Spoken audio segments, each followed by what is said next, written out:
The president's meeting were mobilized by number one, NYS. NYS were mobilized across, they came in buses to come and give what we call validation, crowd validation to the president. Askari Ajera. No prison warden was in their station. I believe even courts, because that was on a Tuesday, I believe our courts, they might have had quite an unlucky day.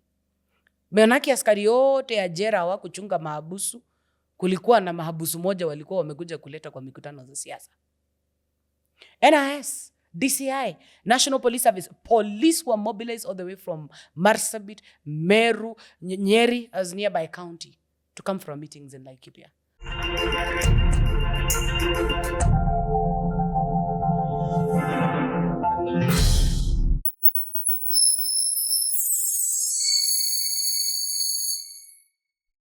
Hey there, and welcome to Fanya Mambo Africa. Always an exciting time. Today, I think my excitement is 3 times more. 1, I have a lady with me. 2, of course, when you host women, 2 beautiful women, I mean, it's inevitable. You just have to be excited about it. And 3, it's because it's not just any other woman. It's none other than Cate Waruguru, a.k.a. Mama Simba. Good afternoon, Sarah. Good afternoon. How are you? It's good to meet you, Iron Lady. It's good to be at Alpha House. It's good for the first time to have a feeling out of Nairobi and the hassles in the city and being a warm place full of young people and people who love and want to defend their spaces, enjoy life, and do it responsibly. Karibu sana, it's an Alpha honor House. Also to be a part of your show today. I've been following you on YouTube and seeing what you've been doing. Much appreciation to you, the Fanya Mambo crew, and also guests who've been on your desk ahead of me. The Honorable Mother Karua, party leader for NAC Kenya. Now PLP. PLP, yes. Senator Onyonka. I've seen Professor Pielo Lumumba. And of course, I'm here. I've seen my colleagues, Honorable Mukunji. I think those are the interviews that I've been able to follow up, and therefore I am stepping into the shoes and continue with great conversations that have been started by great men and women who've been here, patriots and people who have an understanding of where this country started and where we are, and who have clear intentions about making this country a better place. So I'm glad and excited. And we're happy that you're here. Yes. And of course, they say we are very hospitable here. We don't just we give people some water, you know. It's not a prop, you can enjoy it. I saw banana, yellow banana. I love sweet banana. And I think the supplier must have come from the county of Muranga. Or Nyandaro. No, Nyandaro, there are no bananas. They brought some muraru. What did I see? Wow. Yeah, so thank you. You're warm, hospitable. This is an innovation center. It is for sure. Yeah, it and is. Thank you so much. Mama Simba. Talk to me, Sarah. What is Mama Simba? Like, what's the origin? You know, a lot of people see, you know, your tweets have Gungati, hashtag Grace in Motion, Zion. Daughter of Zion. Mama Simba, and the Mama Simba we know is in Tanzania. So what's this Mama Simba in Kenya? Actually, Simba, I've had many politicians who go by Simba. Let me first say that I'll start with the Grace in Motion. I'm a very spiritual woman, despite the fact that I'm a politician and I'm a family person. And therefore, the Grace in Motion, it carries the connotation of my faith as a Christian and a deep faith Christian, a praying woman. And I carry that with a lot of esteem because I will never be afraid to say that I'm a Christian and I'm practicing my faith day in, day out. And I'll stand for the church just like my Muslim brothers as they do their things and the other religions. And therefore, I don't want to assume because simply Kenyan is a Christian state that we cannot get politicians who are deep and spiritual in the places of leadership. So I carry that as my covenant with God that I want to raise the flag of Christianity and the principles, the values that we've been taught by our parents all the way since the days of Sunday school. I want it to form the basis of my life, even as I aspire to grow. The issue of the Daughter of Zion. The Daughter of Zion, it carries forward my Ford memories in my good days as a young person. I'm approaching 40, And my early days in the 20s and the 30s, and I formed a part of crew of young men and women, just like what I've seen with the youth here at the Alfa House. And we used to go to GCC Church in Nanyuki. And I think that carries to me a bit of struggles that I went through. I got my first baby immediately after college, and I had to carry through my baby with me. I had said this in other interviews that I was clear and intentional about carrying my pregnancy. And though I had seen my friends and peers try to attempt me to tell me otherwise, I was like, it doesn't sound cool. And people would laugh at me and look at me like I'm an idiot. But I chose to carry my first child. I am not ashamed to say the first night I knew a man, I conceived a son, and that's my firstborn son. I carry him with a lot of pride, and I look up to him as I think God was just preparing me ahead of the life he had prepared for me, because I was baptized by fire, and I learned to really now try to understand my spaces in the Constitution, my right, also my space in church and in Christianity. And I would say as a child who really loved leadership and governance, even as I was growing up, I realized that there is a way the community would tend to be okay with this. But our communities and our families back at home has a way they will look at a girl who has teenage pregnancy, or a girl who was given birth in their kitchen, their mother's kitchen, or in their homestead. And we've been fighting these vices. And I think now, as it is, not even the Presbyterian women or even any church, if your girl comes back home and says she's pregnant, you love her, you embrace her, support her. But if she needs to go back to school, you send her back to school. And therefore, me, the daughter of Zion, it carries my struggle as a young woman, and me just dealing with character development from my first boyfriend, and also dealing with all the nonsense that come about inexperience, and you trying love life, working here and there. It carries my aspiration and reminds me of the steps and the strides that I've broadly been able to make. Nice. And finally, the Gungati. Come Simba. No, let me start with Simba. The Simba was the fire baptism I got when I entered the National Assembly. Remember, I was once nominated MCA in the County Assembly of Laikipia. And I think that's where it openly dawned on me that there's something about me and leadership, and there's something about me fighting for safer spaces for our young women, the poor in the society. And I felt now I was born to be a social justice defender, and also a defender of the Constitution, defender of safer spaces for our communities. And I realized I don't sleep well when something is wrong or happening. It's something wrong is happening in the society, and it's within my reach to be able to do something. When I keep quiet, I'm not able to sleep. But when I speak about it and I fight for justice, and I push for better legislations, and I push even to fight for people to be vindicated, because many people are judged not only in social state, the socio-economical spaces, but politically. The political one and economical one sometimes can really bring your business empire, bring your name down, and you can be shut in one day. And therefore, though I didn't become a lawyer, I really wanted to become one. I still believe maybe after my 40, my next aspiration should be to go back to University of Nairobi and maybe pursue law, study law, because now I'm one as a legislator and a socio-economical political justice defender. I feel like I would have done better. But now, the issue of Mama Simba, it happened an incident. We heard during the Uhuru 2. Uhuru 2 is a Jubilee government, the second term and the final term of President Uhuru Kenyatta. And so then the Minister for Interior was one Honorable Matiang'i, who I hope you'll be able to host him.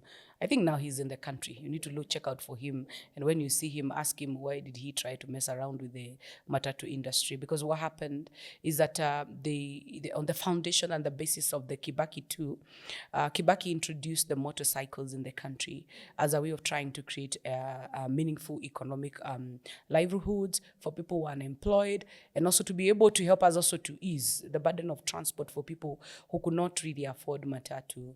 And as matatus and tuk-tuks came on board as mode of transport, then came in proboxes, Sientas, and these other small cars. And now the traditional old way of transport transport mode of the matatus, the Akamba buses, there's one called Kimakia on our route, you remember?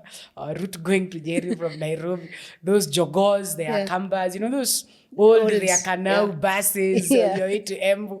So now people are like, hey, it's easier when you're doing a 14-seater matatu and the matatus are here. And then it's like, now we don't need actually to be relying on the cabs. We had the ancient Jimmy cabs from the airport and what. And the taxi business wasn't really quite thriving. But away now from the taxi business, the Sientas came on board, not only as your matatu, not only as your personal car, not only kama gari za miraa na kubeba chakula ya ng'ombe na anything. I'll tell you, you need a Probox to survive in this Kasongo economy. And therefore, the Proboxes came about. And so I found myself in the middle of battles at the Nanyuki bus park between the 14-seater matatu and the small taxis, the Sientas and the Proboxes, who preferably were doing short distance routes that were not covered by the matatus. And now Matiang'i said he did a serious crackdown on the boda and a crackdown on the Sientas and the Proboxes. And they were doing Matanya route and all the way going to Mande. Those who are from Laikipia will be watching this show. They will connect with our routes to Matanya. And sometimes it is these small cars that have the tenacity to endure bad roads, hizo mabarabara mbaya mbaya, kwanza watu ya Matanya hivyo kuenda Kivovungi, Ngaringiro, all those bad roads, and even in Gobit. So bottom line, I prepare for a meeting and I invite NTSA boss. Then the NTSA boss was Mr. Major. Major is from Kajiado County. Watu wa Kajiado wanajua Major. And so I invite the county commander then as the woman county leader, and I said I represent affirmative action. Hii jeshi ya watu wa Probox and the Sientas, they are part of my representation. Why should you wipe them out of the market? If they've acquired the necessary NTSA licenses and all this, and they are paying kanjo, and they've been given their space to operate from, why would they fight you? Now, so me, I'm a hands-on person. I went that evening to prepare the tents, mobilize teams, and agree on a memoranda that we would present to the county commander and also present to the NTSA boss. So the NTSA boss checked in the hotel, it was okay, and me, I went to my house to sleep. Very early in the morning at 5 a.m., my driver woke me up and told me, Mama, everything that you've put together, the bus park has been vandalized, and I'm sorry, the meeting will not go on. Kuna so many mungiki and goons who've been mobilized by the matatu industry to make sure that the meeting doesn't go on. So I didn't shower. I just put on my t-shirt, rushed to the bus park. When I went to the bus park, I said, Mimi ni Simba. Na hii mkutano itaendelea. And my dear, the meeting went on. It went on when all the matatu players and their circles were there. I explained to them that I'm not here to finish you and wipe you out of the market. I'm here because the market is big enough to accommodate all of us. And despite the fact that Matiang'i had declared that all those Sientas and Proboxes should be wiped out, and they were trying to make it look like these are the illegal gangs operate using these small cars, we're like, this is a space that you cannot be able to take it away. The reason why somebody who have a Sienta is okay for them to ferry their milk to the dairy using a Probox or a Sienta, it should just be okay if they want to go home carrying a few people, as long as you're able to regulate them and they're able to follow the law. And so that's where the name Mama Simba started. I recall fondly a friend of mine, an old mzee called Mwangi, who said, because Citizen News covered that episode, and everybody in the country started saying, hey, na Waruguru ni Simba. You want to tell me all those men who are up against you? And by the way, that story didn't end there because the reason why the matatu industry did a mock burial for me, because later on they did a mock burial because we won that war. Actually, then Rigathi was my buddy. He was the MP for Madera, including the Ihirega, Ihuagi, Kiamafara routes in Madera. They would not carry, and there are no matatus. And so you either rely on Ugoje bus asubuhi, then you return in the evening. And they were not even able to come to the market to bring their merchandise, so they had to bring their fresh produces. And therefore, we were able to win that battle, but they came back after me. They did a mock funeral, carried a coffin, and then they carried my portrait, wakafanya ibada ya mazishi. By the way, I would call it uchawi. But nilisema tu nitaomba. And my God came through for me. That day, no, I pray. I'm a praying woman. Don't mess around with me. I have Almighty God by me. And it's so. That's my faith. Now, I only said now, County Commissioner, this is beyond you. Let them do their procession. They did their procession. I made my prayers. And now, evening came. Watapeleka jeneza wapi? Na jeneza iko. It has my portrait. They have my flowers. They can't take it to the makaburini. Na wako kwa stage, na iko hapo. The man who did that, I forgive him. I'll not mention his name because he came to me, him and his wife, to ask that I forgive him. And when you forgive, you forgive. You don't carry grudges, unawachana na mtu. But it's good that I say this for our listeners. My God came through for me. That evening, they bought some petrol. And they wanted to cremate the coffin. Casket. The casket. And so wakamwaga mafuta, kiberiti. So they did the mock cremation, kuchoma picha, and the casket. It turned out ugly. And so we lost some people who died, and 4 of them admitted to some hospital. Some ended up doing what we call grafting because walichomeka huku nyama ya serikali vibaya sana, wengine kwa chest, wapi. And tukaheshimiana since that side. I didn't win that battle by me speaking, because it's not all battles that you win by defending yourself by a lot of grammar and a lot of reason and quoting of the chapters of the Constitution or even quoting Bible verses. Some battles as a politician, you just pray and you leave them to God. So that's me. Maybe I have not had any other show where I've explained why I'm a Simba, but I was born out of fun. I think I've really gone through a lot of bullying by illegal gangs, especially Mungiki, those fights around the matatu industries. I've been in the massacre, the Laikipia massacre, I think it was 2020. Was year 2020, and you're in the middle as a woman leader, and I'm a peacekeeper, and you're trying to negotiate for spaces of people who are being deported and illegally displaced out of their land, and people, in Laikipia, we don't keep even animals. Hakuna kuweka ng'ombe. The larger part of Laikipia West, you can't keep cattle. You only keep nguruwe. Yes, you keep nguruwe or you keep kuku because you itakujiwa. And I'll tell you, the issues of banditry is another criminal entity, a cartel and a network heavily protected by people seriously who in government and who benefit. Who are these? Let me ask you, because people and especially people in the political space keep saying it's a cartel. Is it that you people know the people behind it and technically do nothing about it? Because you can't have banditry happening after every 2, 3, 6 months. I don't want to lose track. Let me get back to the Gungati hashtag, and then I'll get back. We can tackle the issue of insecurity, banditry, and livestock theft, and the cartel around the meat industry, because that's the meat industry cartel. Okay. So the Gungati, I think nilifanywa ile kitu, nikaoshwa na my good friend William Ruto and his party in UDA, in the party primaries in the UDA. And I'm not here to discuss him, but I have every reason and every backing or fact he was behind it. But I recall that night when I told him that uchaguzi imekorogwa na nimeibiwa kura, he just laughed. Similarly to the way I saw him laugh when the Kiambu County woman representative were being heckled in some constituency in Githunguri. The man burst into laughter alipoona askari yake anachekelewa. The way he laughed at Waishungwa when he was being heckled at Nyandarua, that's how my former boss would behave. If you're in crisis, he just laughs at you, and then says, nitakutafuta. And that was the end of it. And let alone I came to learn some reasons, and some people and status quo were not quite comfortable with the comeback of a brand of Cate Waruguru to parliament. That neither here nor there. William Ruto approached me to help him in the presidential campaign. And maybe that I will explain some days later as to why me and him fell out. But bottom line is that the reason why I am a Gitungati because there is the character of William Ruto behind the sweet-talking man and behind the most eloquent politician I've met in my days on earth.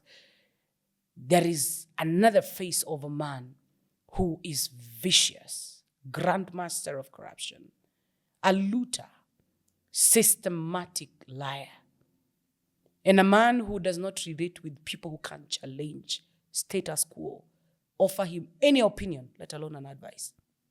If you want to be his friend, simply clap for him and cheer on him, even when he's not doing good.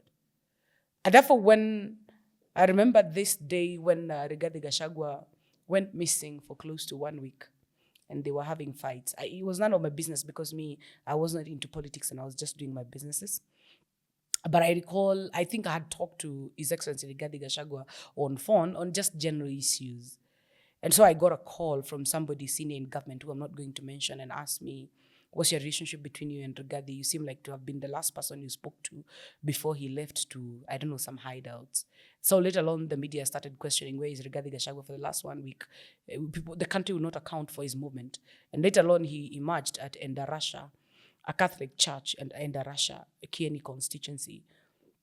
And we went for a service. I just got concerned as a friend what was happening around his life. So I remember that time I was still a CAS, I don't know what is CAS, because not nominee, because we were vetted, we were sworn in. We were there as CASs, but then the court had stopped us from assuming our duties. And so I went as a child of Mulima and a patriot to just check out on my brother. And it's on that day, if you check on my clip, I say that I feel like Kenya is coming to birth. And I feel like Kenya is taking a flight to rebirth. I felt, and when I say that statement, you can check on that clip on the media, on YouTube. Something within me told me that this will not be business as usual, and a serious war have started. And I knew William Ruto as my friend and a close ally. I knew how he operated, and we used to have many conversations concerning his deputy. And he'd call me, then I was out of government, and ask me, oh, Waruguru, check, this man doesn't like you. He's the one who said I should not nominate you in parliament. He said I should not appoint you as a cabinet secretary. And mudaku sana. And I kept noticing that William Ruto, then the president, even still a president, he kept on profiling Rigathi Gachagua to me in a negative way. And as a person who was not new to William Ruto and Rigathi Gachagua, I came to a point of just saying that Rigathi Gachagua just came in as a deputy president by luck, Mary, as we came to the conclusion of our election and our context for 2022.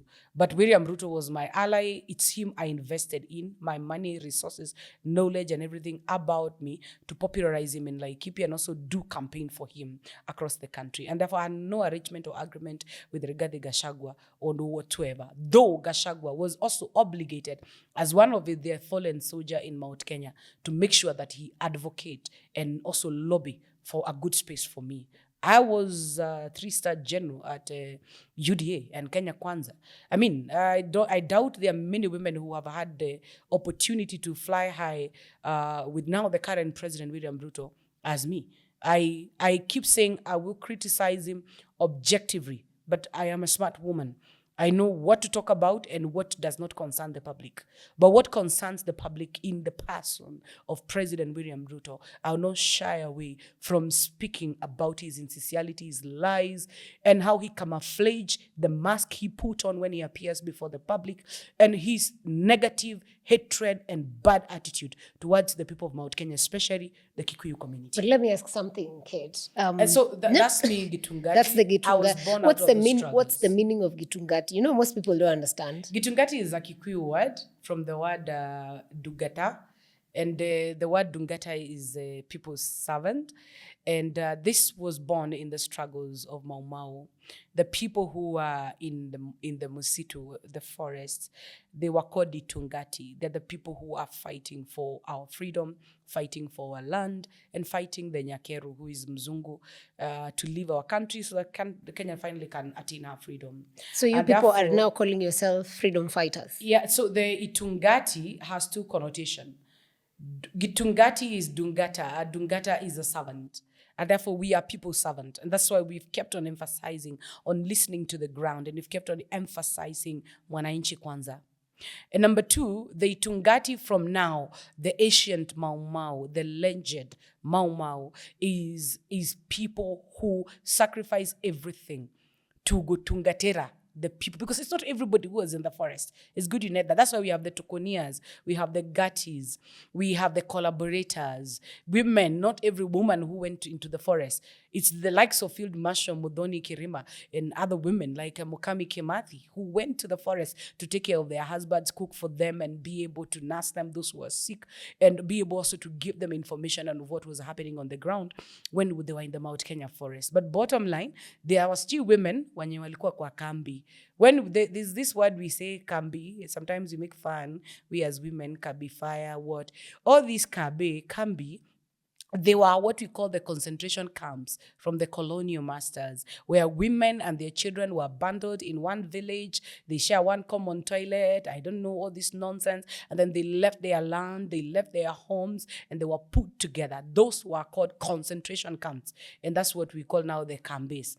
So I am saying this because even in every struggle, there are people, and I know genuinely who are watching us today, who they don't need to be called the Tungatis and be on the front line like Cate Waruguru and Rigathi Gachaguas and others, but they support the cause, they believe in the cause, and they would do anything to see that we win this cause. Very interesting. I love that definition, and I believe a lot of Kenyans are fighting for that. But you're speaking about it now. Rigathi Gachagua, the ex-deputy president, is also speaking about it now. How are we as Kenyans supposed to believe that you and the whole entire team are being sincere? Because when you're part of the system, you didn't call out the president. Neither did Rigathi. Personally, I've never been... I was primarily part of this system. And it's good I talk about my story first before I talk about other people's story. William Ruto administration, he said the day we were sworn in as CS, by the way, I was designate cast for foreign affairs and diaspora, he said now he has finished the process of government formation. Meaning that without CASs, his government was not fully formed. Remember, the position of Chief Administrative Secretary was scrapped off in the 2010 Constitution because it had similar connotation as that of an assistant minister. Similarly, the position of an assistant minister, as interpreted, it only had a changing of the title, or what we call in the protocols, the name, but in the function, the role, and the mandate, it was strategically placed after the cabinet secretary. Next in the pecking order was the CAS, and the next was the PSS. And therefore, this was clearly unconstitutional. And if I would go by the ruling done by our courts even before the Gen Z protests, William Ruto was only trying the patience of the country by introducing that position. And when we inquired him about the same, he was like, we would do something about it because now you see government is incumbent upon the Public Service Commission to be able, with the president on presidential requests, to create offices and try to create more spaces for people to work in government. And therefore, me, I would call it an excess. And I've been true to my colleagues who are still there as CASs, very hopeful that they will get those jobs, very hopeful that the president will consider them in some positions. I'm a student of politics. Now I've been there for 10, 15 years. So I would tell you that you're being managed. There's something we call political management. The question around me being in part of the system of Rigathi Gachagua and Justin Biden Muturi, the former Attorney General and CS, why it has taken him too much time to talk is because in government, we don't work the way you are thinking. In government, for the short period I've been, you first escalate problems and issues within the system. You don't start like what civil society would do.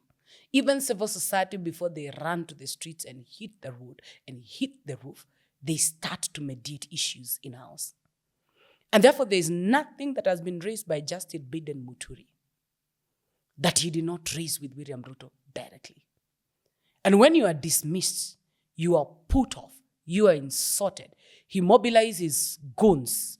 You know, we have goons in suits and goons who look so good and neat, the likes of Farouk Kibet and Dennis Itubi. Goons within the Sudi, Oscar Sudi and others. Goons wearing suits and appearing like they look so good, yet they advise the president. And the president the other day told us he's a PhD holder. And therefore, any man who doesn't have a PhD should just shut their mouth and spare him their opinions and advices. But the people who run this country, the people who advise the president, the people who are too opinionated on issues that even they've not gone to school to do, they're the people who are, in quotes, goons and thugs, if I would quote the Standard paper today. And therefore, Rigathi Gachagua, he's only coming out now on details, in soft, in hard copy, and breaking these issues one after one.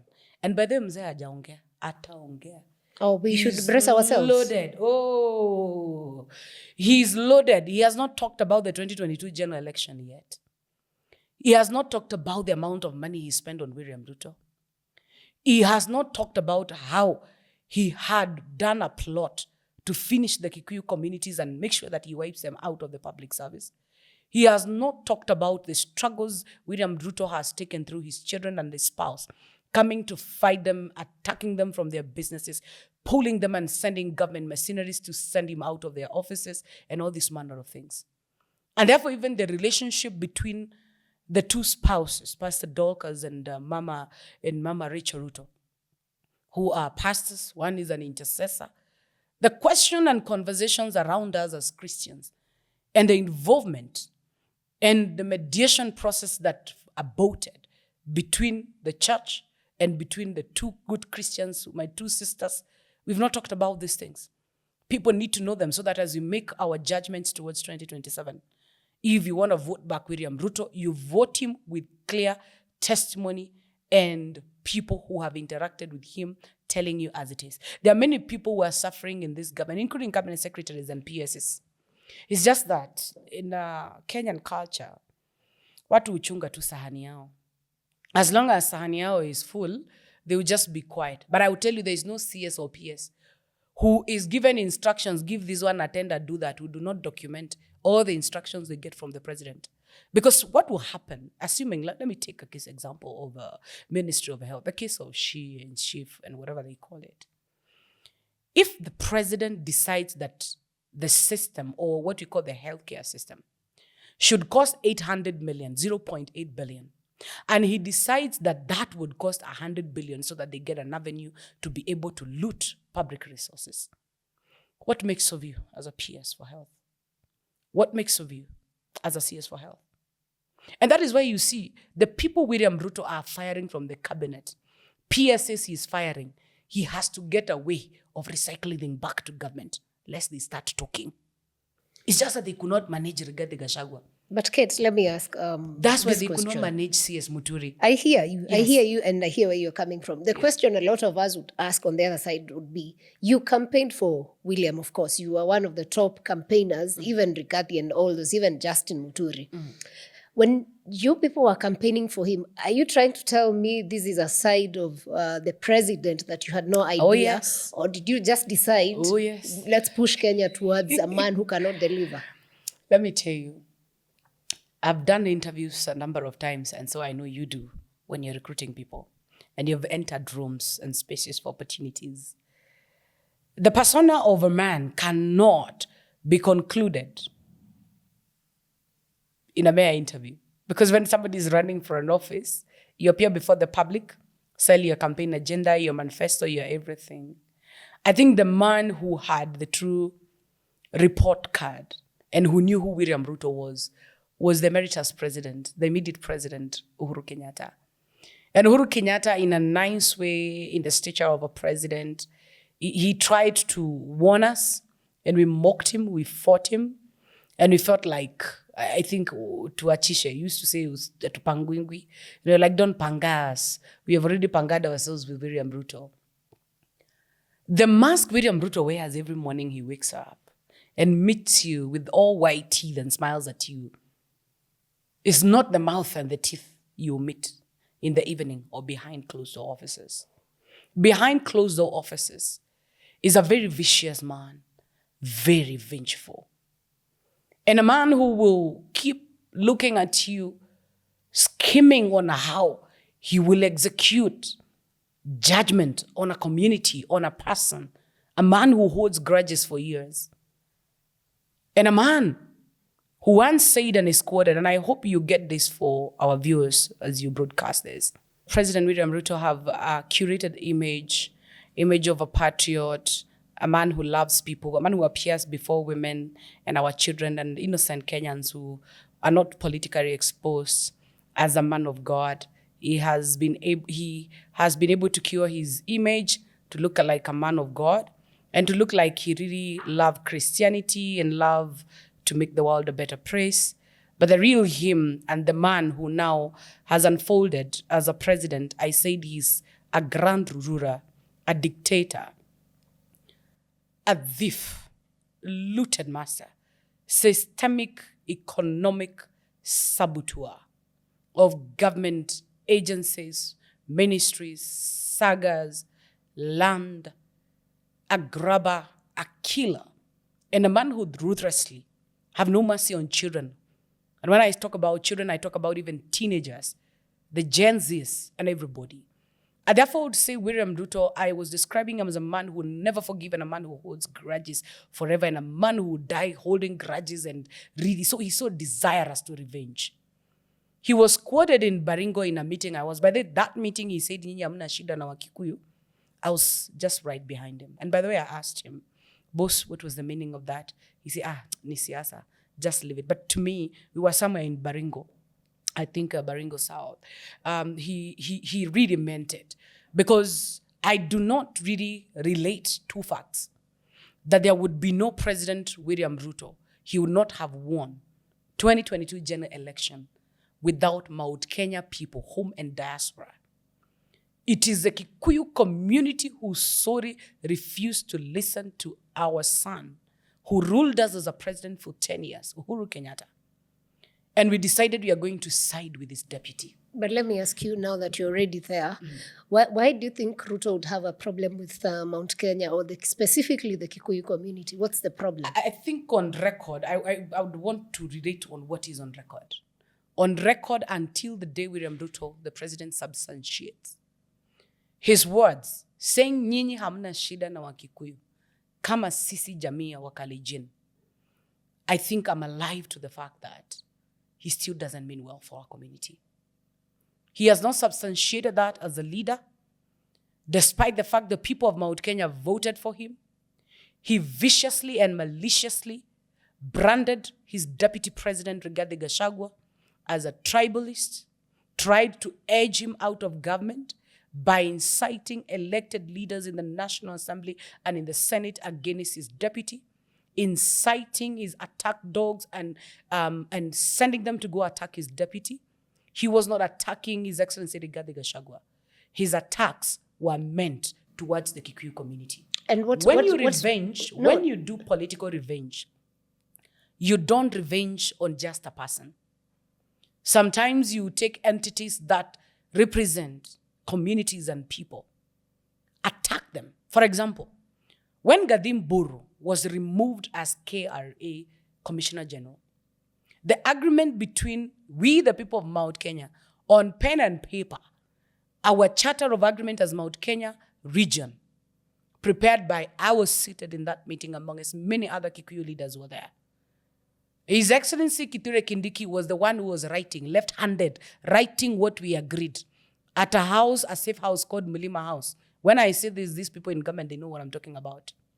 And we agreed that the position of the deputy president will come to Nyeri, the position of minister for interior, the position Kithure Kindiki held was negotiated by us as the people of Mulima, Kenya. The position of the minister for agriculture, the position of the minister of roads, many other things. We negotiated for ambassadors, PSS, and we said our people who are technocrats and civil servants who are working well in government, please, it is 1 for 1. If you remove one Mount Kenya person or remove one Kikuyu, you have to return another Kikuyu. And what did William Ruto do? I will start with the case of KRA. He fired any ranking commissioner. I would quote Commissioner Kaguru. I would quote Gadimburu as the Commissioner General. I would quote another lady, I think, called Lucy. A number of our people who were illegally removed out of office and fired. William Ruto never replaced with anybody from our community.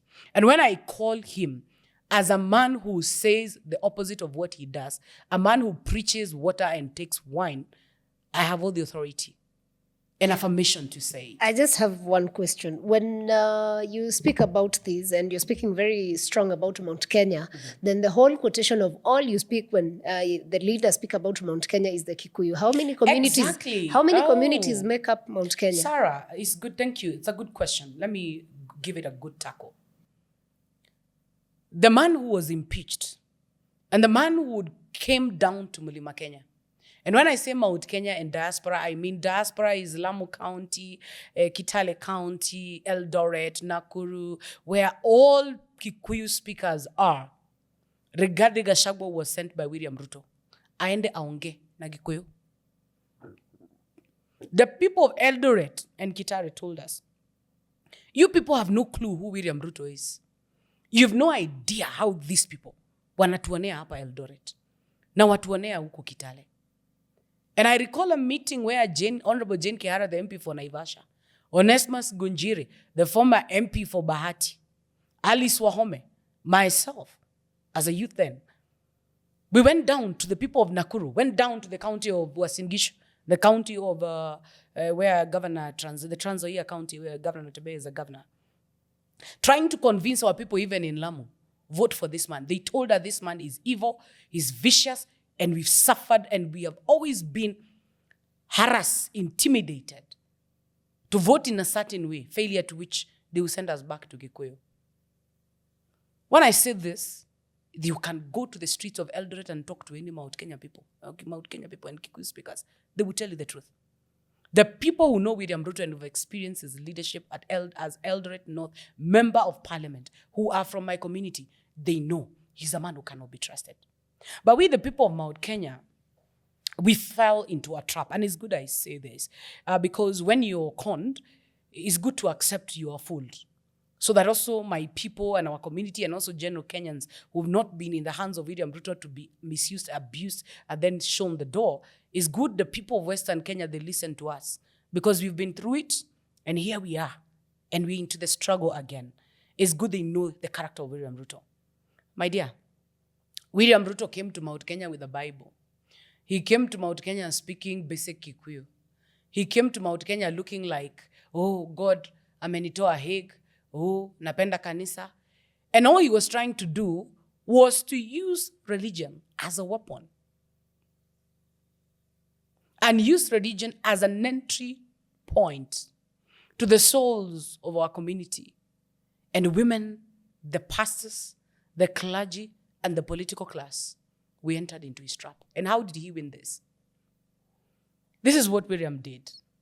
He made sure that he has rallied all Mount Kenya MPs in the 12th Parliament and then Senate to rally behind him. And this is the second trick he has done on His Excellency Rigathi Gachagua and the people of Mount Kenya.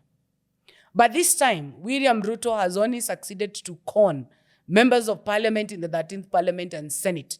But Kenyans this time, they are wise. They have refused to be conned by William Ruto. What am I saying? The way to climb the mountain, his way up on top of Mount Kenya, he was held by Kenya Kate Waruguru, held by members of Parliament who sat in the 12th Parliament.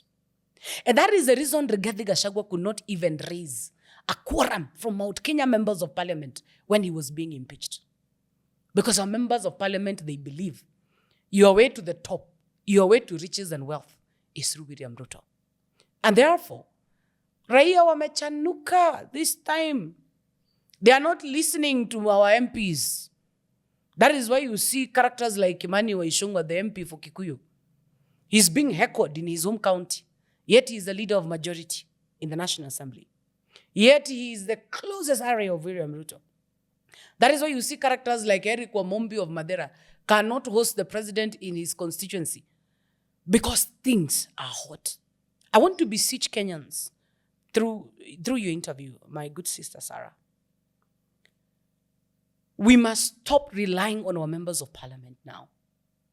Our elected leaders, senators and governors, their word, let's make sure is interrogated. Even if I'll be your member of Parliament or I'll be your governor, don't take my word for truth. Because these people are puppets. They've traded their souls, their minds, their brains with William Ruto. They are his sycophants. They do not represent you. When you send them like now we are preparing the budget, the second last budget for William Ruto, financial year 2025-2026. We are preparing for the finance bill. You tell them not to tax content creators, not to tax our diapers, not to tax our drugs. Tell them not to tax our farm inputs and equipment. They will directly go do it because William Ruto have instructed so. And the greatest jail we entered into, and something we as Itungatis, and having great conversations with Rigathi Gachagua, are conversations around political parties. Because political parties have proved to Kenyans to be one of the greatest impediment towards a good, thriving democracy in the Republic of Kenya. When you send somebody in chapter 1 of the Constitution, you delegate your vote to somebody to go represent you in parliament, they stop representing you and they go to represent their UDA party. Oh, the party position, they have said, Rigathi must go. Oh, party position, finance bill, I vote yes. The independence you're looking for, and I'm very bitter with independent candidates like Gatundu, I think Gatundu South MP, the Honorable Kururia. You have voted in parliament as an independent thinker. You are now Rutto's puppet. You speak for the state. The people who sent you in parliament and refused to vote for a UDA person sent you to parliament to independently represent them. You do not represent them because there is a grandmaster somewhere who you have to follow. Bottom line, Sarah, is that even as we prepare for 2027 general election, political parties are good. And we are looking forward also to launch our party. The Itungati movement, whether we call it Wamunyoro party, Wamunyoro himself will come for your show. When he comes here, ask him what's the name of his party and what he's planning to do with our party. But we are clear with him as our party leader. We do not want political parties that will make their leaders to become dictators. That when you call your members of parliament, they will not exercise their freedom or exercise their mind. They will be towing political party position. And that we are not looking for political parties that will take us back to a makeki, wa vitima, wa shioro, wa nonsense. We must look into the caliber, quality, and the persona of people who have what it takes to stand independently and fight for Mwananchi. That's very strategic and very promising to us, the citizens. Yes. Out of curiosity, since you've called out all these MPs that we have today, what would you say was your achievement as an MP during your 2 terms? Yeah. I was an MCA as a first time and a woman rep. Yes. Why I've quoted these people is people who are outspoken and who clearly, especially let me quote the Gen Z protests. The leader of majority and the MP for Kikuyu quoted Gen Zs as some young fella wanakula KFC with smartphones who know nothing and who have no idea what they are doing. The MP for Gatundu, I think Gatundu South, Kururia, he came on board saying that these Gen Zs are fools who need to be taught some manners to know how to deal with their leaders.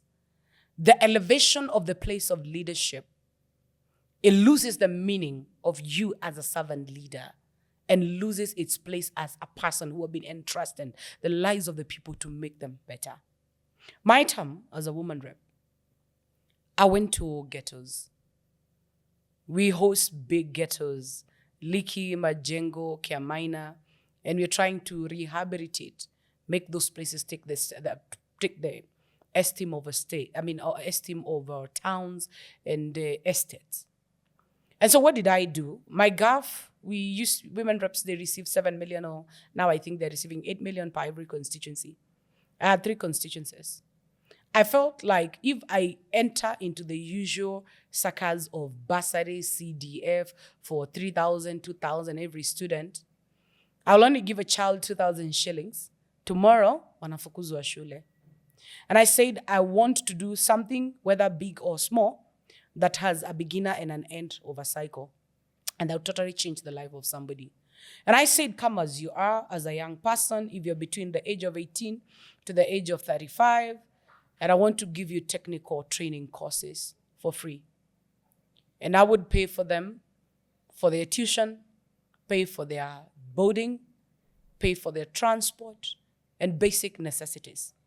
I partnered with the only school technical training college. It's called KITI, Kenya Industrial Technical Training Institute. It's in the heart of Nakuru. I approached then the Minister for Trade and Industrialization, Adan. And I told him, I want you to tell me whether it's possible for me to educate youths who have no paper, not even a birth certificate, not even an ID. As long as they feel they are of age and there's nothing they can practically be able to do, can I take them to school and they be taught in the language they understand? There's no young man who doesn't speak Sheng or Kiswahili.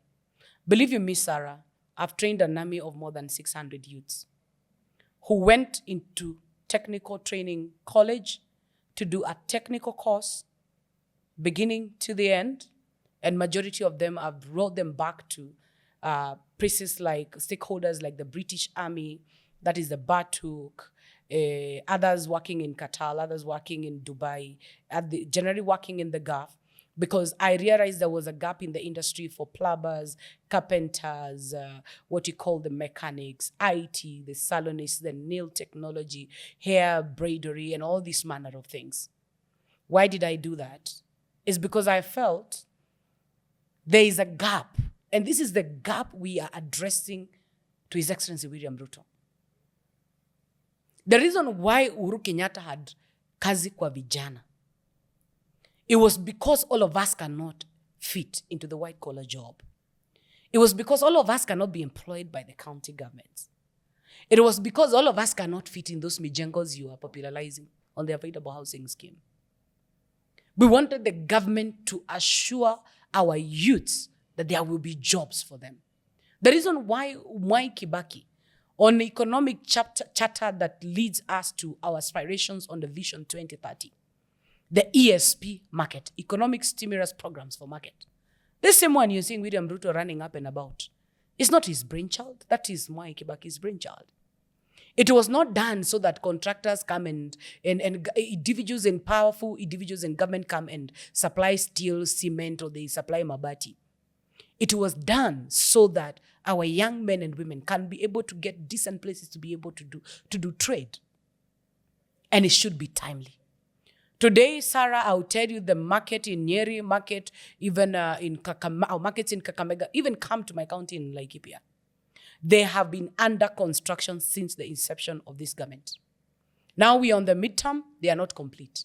Why? We just launch projects for the sake of the president appearing there's something he's doing. Political launch. And what's the cost of these launches? If they are to be motivated by to spur the economy, then they need to be timely, affordable, and done with shortest lead time possible.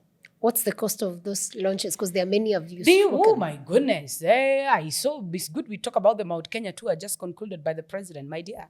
He came to Laikipia to launch a classroom at Ngeresha Primary School. The members of the public are here, and I will tell you, even they're on social media. Madege mbili za jeshi, Air Force 1, Air Force 2, plus another 5 choppers. The cost of one chopper to Laikipia West, roughly 500,000. So 6 of the choppers zilikula around 3 million. Ongeza mafuta Air Force 1, Air Force 2. Don't even mind. Fuel guzzlers that are running with William Ruto. He mobilizes security heavily. In fact, security personnel are majority in William Ruto's meeting, especially in Mulima, Kenya. They just concluded one. I was in Nanyuki when the president came. And personally, I went. I didn't bother anybody. But I just wanted to assess a number of things. I realized that the president's meeting were mobilized by, number one, NYS. NYS were mobilized across. They came in buses to come and give what we call validation, crowd validation to the president. Askari Ajera. No prison warden was in their station. I believe even courts, because that was on a Tuesday, I believe our courts, they might have had quite an unlucky day. Meonaki askari yote Ajera hawakuchunga mahabusu, kulikuwa na mahabusu moja walikuwa wamekuja kuleta kwa mikutano za siasa. NIS, DCI, National Police Service, police were mobilized all the way from Marsabit, Meru, Nyeri as nearby county to come for meetings in Laikipia. So bottom line, could talk about home. William Ruto, a man who was so dear to the people of Mlima Kenya. You would say anything against the yellow fever, you'd go home. He has lost favor with the people of Mount Kenya. And that is the reason why he is only coming for validation and to prove a point to his political brothers. You know, it's good we say these things. Me, I'm Mama Simba because I say things the way they are. The relationship between between William Ruto and Raila Odinga is not really good. And it's good you do your homework right. If you listen to the last statement, the Right Honorable Prime Minister Raila Odinga spoke in Mombasa concerning our markets. He has been hitting hot and cold. And by the way, it's in the nature of His Excellency Raila Odinga to do so. But when we saw them at KICC, kufanya ndoa haramu ya Kenya Kwanza na ODM, it was all rosy. And the assurance of a number of PSs and CSs was sealed. As soon as the PSs names were mentioned, the ones who are going through vetting currently now in Parliament, it seems like the clamor and the flare imepungua. That tells you something. Why did William Ruto rush to Gatundu to go meet our matriarch, Mama Ngina Kenyatta, and rush to President Uhuru Kenyatta, the fourth president? How come after all this hype that was done by the Adani bloggers are these government bloggers, hiyo ni lugha ya mtaa. All this hype by these Adani bloggers, why is it that they don't talk about Uhuru Kenyatta anymore? Why is it that we've not seen a follow-up meeting at Gatundu? You have some insights? Because William Ruto honors nobody and he does not keep his word. I may not know because I'm not their spokesperson, but bottom line, whatever it is they agreed was not honored. Whatever it is they've agreed with Raila Odinga has not been honored. And if he's honored, partially. By the way, for your information, CS Bandi, I even doubt whether he has returned. But information reaching us as Gungati is that he rushed to China to go and renegotiate our loans with the China government because economically we're in a very bad place. And I want to explain to our listeners, how did we get where we are and how come William Ruto, as promising as he was, he has not gotten it right to fix the economy. If anything, actually, Kenya, we've become much more indebted because he has increased the borrowings. And if anything, we've not even been able to service our interests. And I take the case example of the China loan. CS Bandi rushed to China. Now, I negotiate muda yongezo. We are not in good times with China government. It's good we say this. And it would be only prudent if the PS or the CS for finance and planning, or even for foreign affairs, should address the stalemate between China government and the Kenyan government. And economically tell us, why is it that they are lying to Kenyans that things are good? And when I talk about things are good, is that Kenya has been able to repay her debts, especially extensive debts that has been between Kenya and China. And therefore, as things are, CS Bandi, who is Baba's brainchild, he knows there's nothing and there's no money. So even if Tinga asks for money, they have to really wait. If I check the presidential visit and that political development tour by William Ruto to Mlima Kenya, it must have costed him 10 billion. And this 10 billion is into per diems, is into advertisement, is into hiring crowds, is into security, and all this money is going down just to seek validation with his exes, who are the people of Mount Kenya. But you politicians have a thing for crowds, normally. This So thing, we cannot listen, we cannot the pinpoint. No, people- let me finish. We can't judge William for wanting that, because even you, Kate, when you're campaigning, there's a thing you people feel Now, when you see crowds. This no? is where you're going wrong. William Ruto is not campaigning. He is the president, the fifth president of the Republic of Kenya. So you don't He term that as is campaign. on his midterm. I don't know what it is he's campaigning about, telling us that he will do if we vote him for a second term, and he has been unable to do in his first term.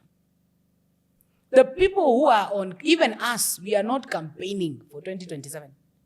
What are you We doing? are the de facto opposition. We are putting this government on check.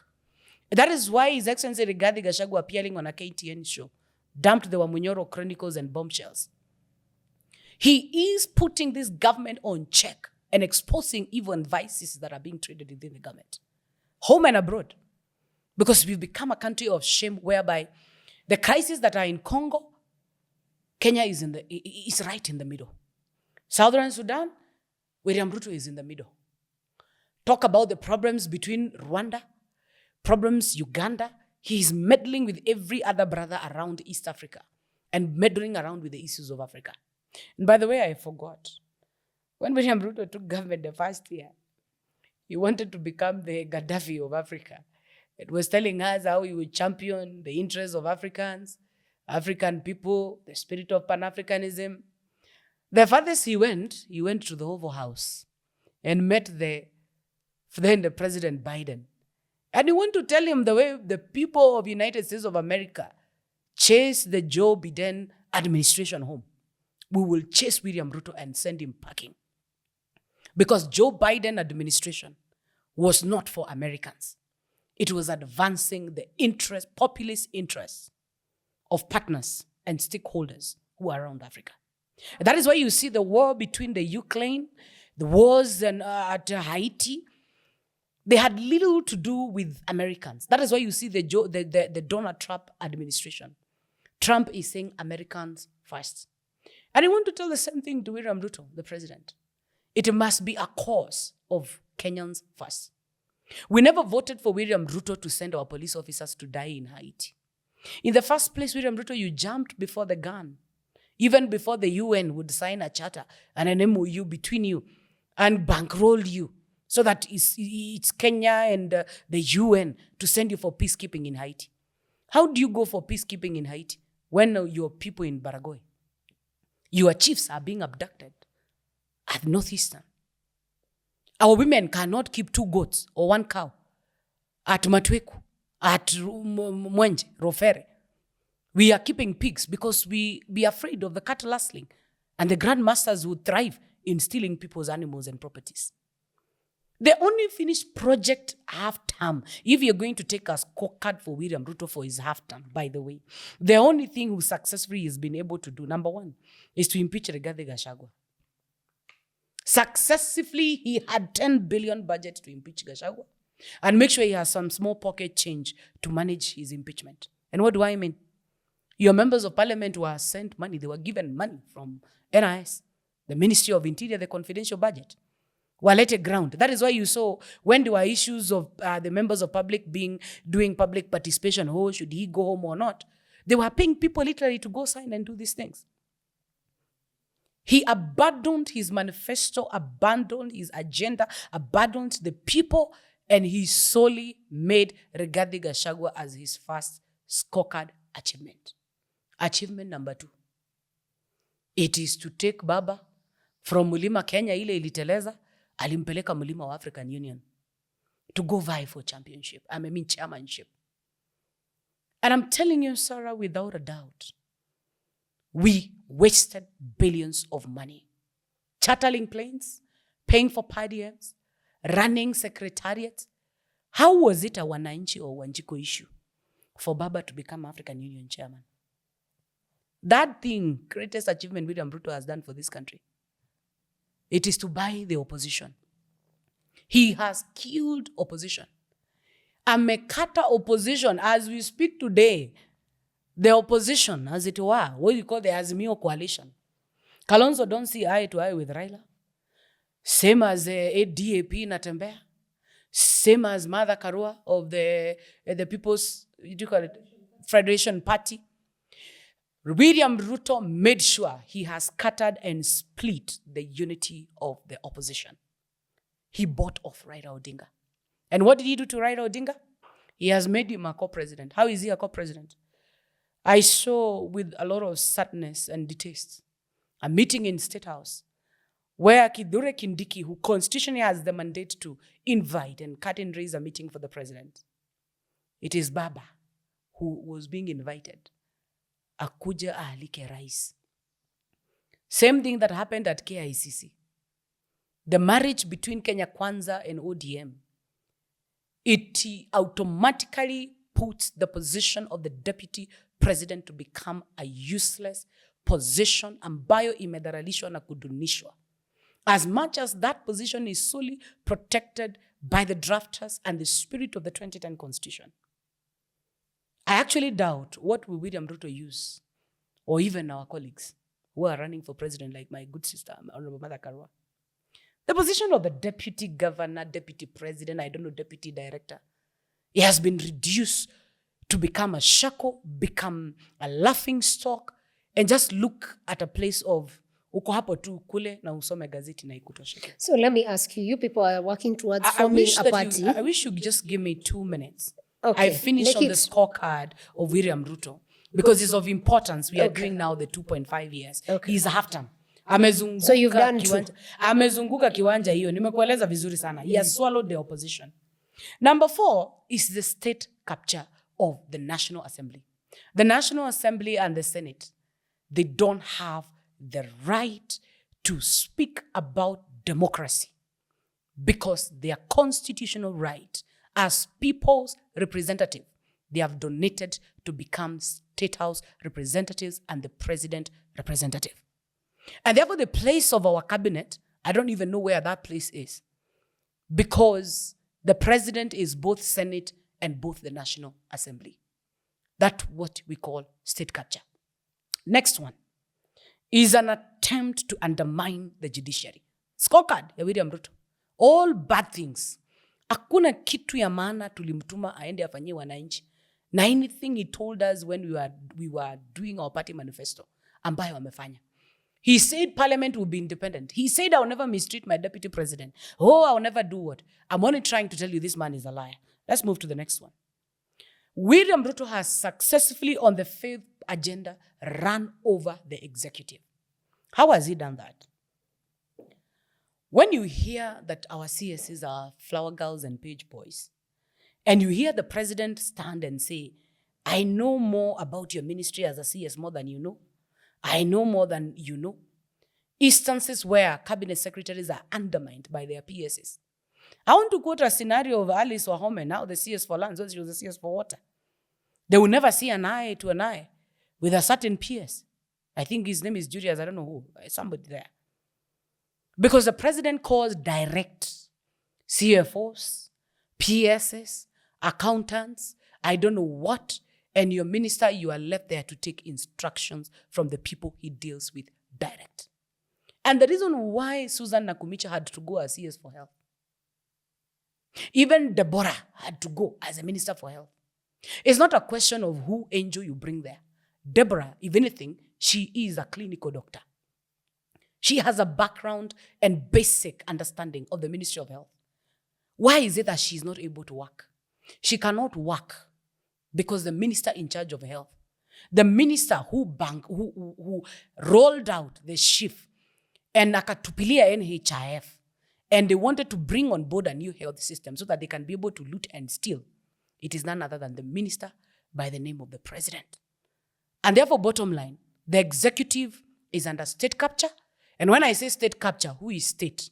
It is under the capture of our president. Finally, the church and the general voter has been conned by William Ruto. I'm talking about his scorecard. You know, there's something we call in politics your credibility, acceptability, likability. Talk about the rating of William Ruto to any boda man out here, or Mama Boga, or even anyone working anywhere. The first thing they would tell you, though I don't like politics, those who don't like politics, I can tell my salary has not changed. My income has not changed. But something have changed at the kiosk, at the shop, at the supermarket, at the market, at the pump, even school fees, even me, my ability to be able to take care of my health, something have changed. Why is it that it's only the cost of life that is increasing and money is not circulating? The worst thing, you people and our good brothers who are leading this government, William Ruto and your friends, the worst thing you would do, it is to steal our taxes and you send it offshore. steal our money, you invest it in foreign countries. When you get sick, we now know these people who are in government, you give birth in the US. When you get sick, you rush to Dubai for healthcare. When you cough, you rush to USA to go be attended. But there are over 50 million of us. People have nowhere to go. Our sole hope, even if you steal anything else, is on the healthcare system. And therefore, she and Shah, no matter how much William Ruto wants to market it, we know you are a good marketer. You can hawk anything. But this time, you'll not be lucky. Hawk to members of parliament, they will listen to you. The voter, amerevuka. Hawk to your cabinet. Hawk that pork, kwa msikiti. Bottom line, the voter has made up their mind. We are dying in hospitals. I had a case and a scenario of a lady at Kenya National Hospital.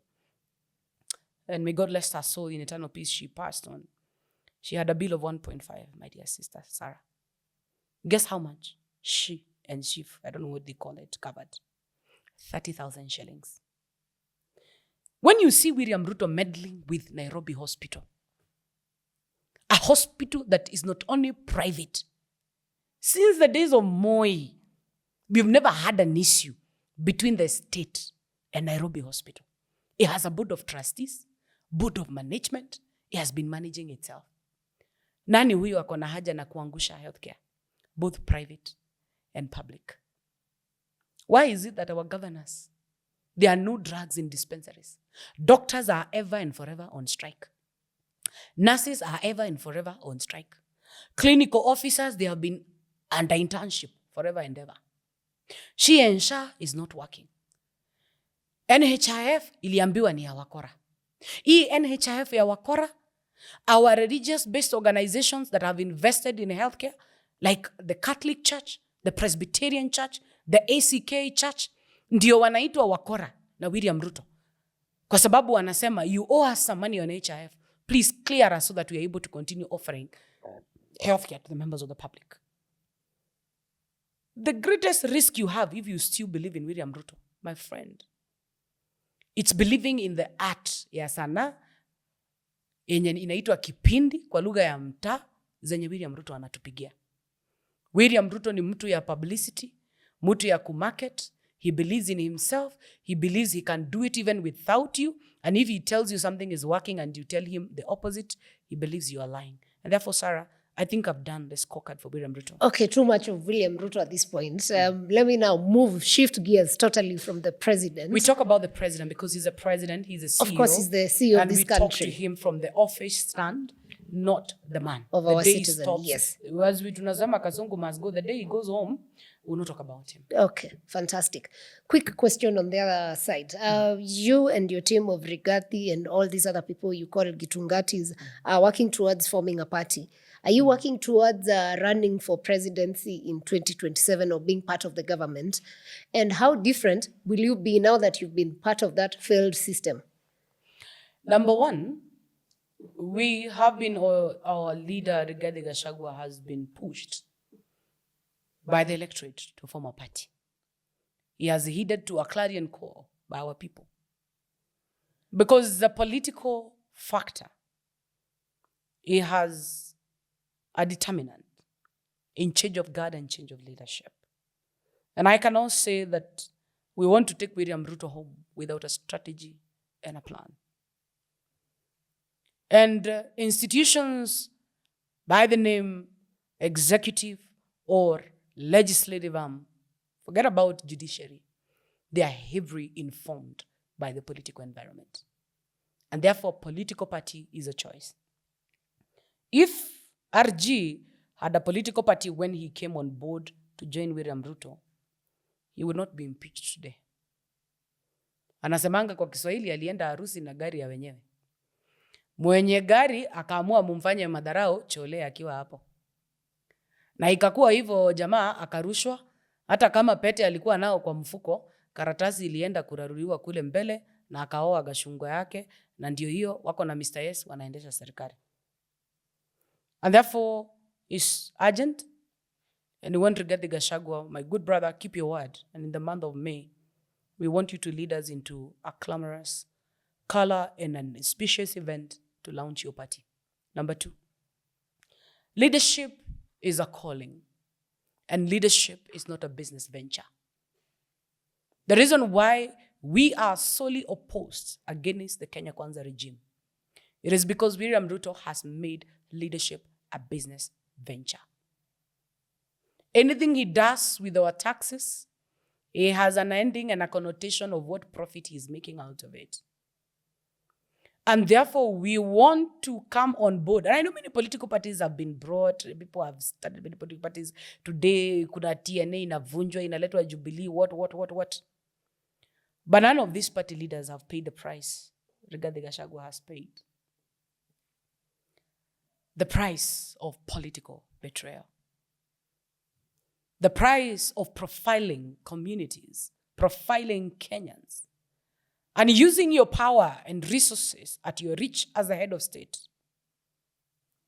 to make the issue of, this one is a tribalist, become so urgent in this country, whereas we buried tribalism with the 2010 Constitution. There could be no other better formula, no other advertiser, no other marketer can beat the 2010 Constitution as far as the issues of nepotism, the issues of tribalism are concerned. And therefore, when you hear this administration talking about, tunapiga ukabila, help me to unite this nation, naleta makabila yote, there is no kabila that are being brought together. That language is a political, insensitive and indirect language of profiling the people of Mount Kenya against the rest of Kenya. So is that party going to have other communities? This party, it's a Kenyan's party, actually, because I want to tell you, the people of Western Kenya, Northeastern, Costorian, Christians, Muslim, Buddhists, mention anything. They are suffering at the pump as we suffer. They are suffering with CBC, suffering the issues of capitation in their schools. Schools are closed. Public schools, they close early because there's no money. And what would principals feed your children with? Wanaambiwa wasi hike school fees. Wanaambiwa wasifanye biashara. Wanaambiwa wasifukuze mtoto. And the government have neglected the education sector. Have you not seen these people? They are hawking TSC appointment letters. Zinahokiwa kama jugu karanga from State House to hii watu ya Kasungu. That tells you something.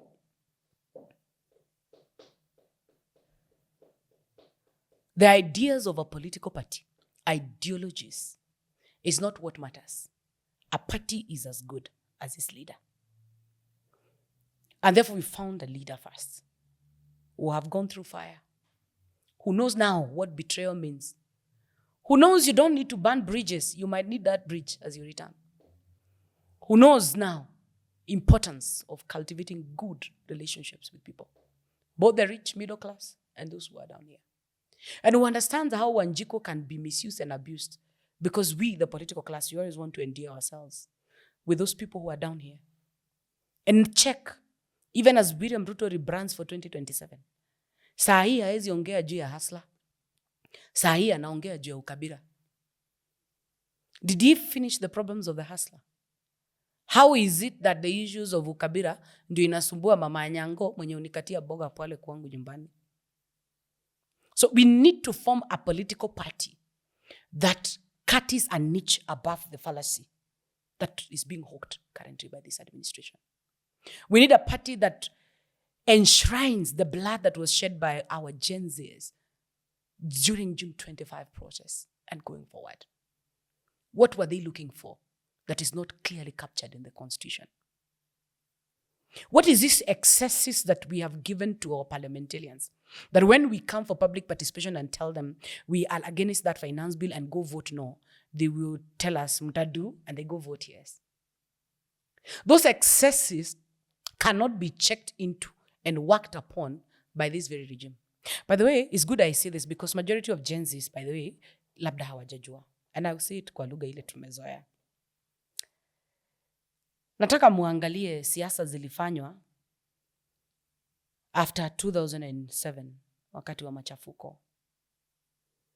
Kofi Annan, Graça Machel, Jakaya Kikwete, at the steps of Serena Hotel, when they brokered a deal and have a handshake and agreed they're going to unite this country, na tutapigana tena kwa misingi ya ukabila ama juu ya siasa. they agreed that we are going to have a new constitution.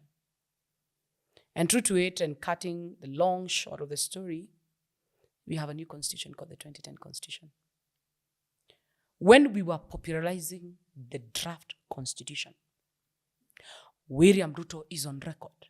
He opposed the 2010 Constitution. The greatest beneficiary, the first deputy president, as enshrined in the Constitution, a position protected and reinforced in the Constitution that you have voted alongside your president. It was William Ruto for 10 years when Uhuru Kenyatta was the president. The same man who have refused to respect the rule of law and democracy, a man who is meddling and interfering with the independences of our independent institutions like the judiciary. He's now the president. That is why when you say no man should be killed because they want their voice to be heard, their right to access to information, their freedoms, they have been thrown to the dogs. William Ruto is a mistake. And that mistake, I own it as a person, as a former ally, ex-ally to William Ruto. So is Rigathi Gachagua. So is Biden Muturi. So is Martha Karua, was on the other side. So is PLO Lumumba. So is other great minds and patriots in this country, including the Gen Zs. I want to first agree that a political party is a must, but it's not the only solution that we need. This conversation must go on. Okay. We lost a lot of Gen Zs and you've brought the conversation. I really want to understand what is the part of the young people. Of course, there's Gen Z, millennials. What is our position in this movement that you're building and how can we trust you? I want to say when we talked about global economy and the effects of the global economy that affected the US and all over the world and had an effect in Kenya when Uhuru Kenyatta was doing his second term, I think hata sisi tulibebewa akili. We would not see beyond and be able to see what it is we are risking to put ourselves into. Because economically, the world is facing recession. And therefore, if you invest on a thief, you invest on a looter, you invest on a grandmaster who is doing business, taking leadership as a business venture, that means it will not work. Why you should trust me? Because me, I'm authentic. I'm true to myself. And my foundation is a foundation that keeps on reminding me it's not the number of years I'll live. Even if I sleep, I don't wake up tomorrow. I believe the bit I've done would cover a legacy of Waruguru.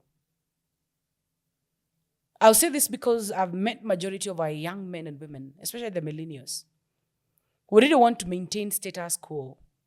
People who enjoy self-preservation. As long as me, I'm not touched, wacha wale wanaongea waongee. You'll forever be on YouTube catching up with what is happening in the world. You know and you're quite familiar with the problems that are facing this world. But you do nothing because you feel it doesn't concern you.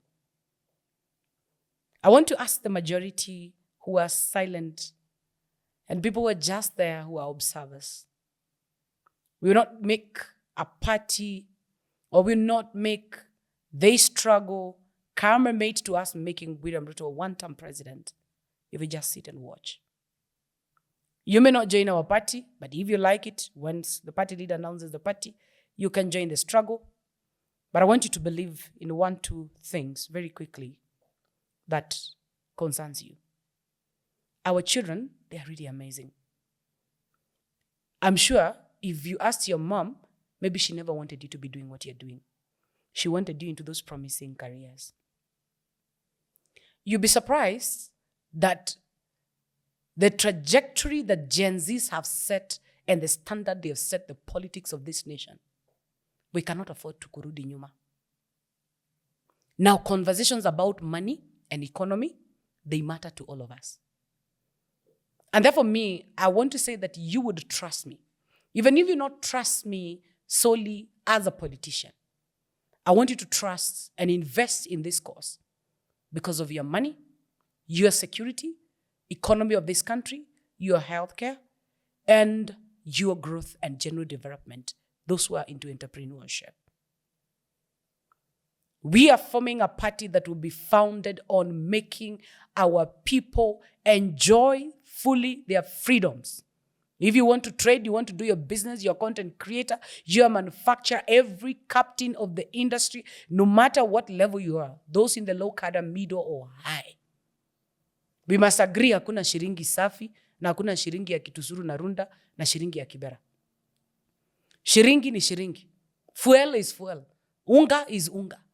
Bottom line, we are in this struggle, and this struggle, we want it to end us, both the religious leaders, business people, our youth, our women, our children, and everybody.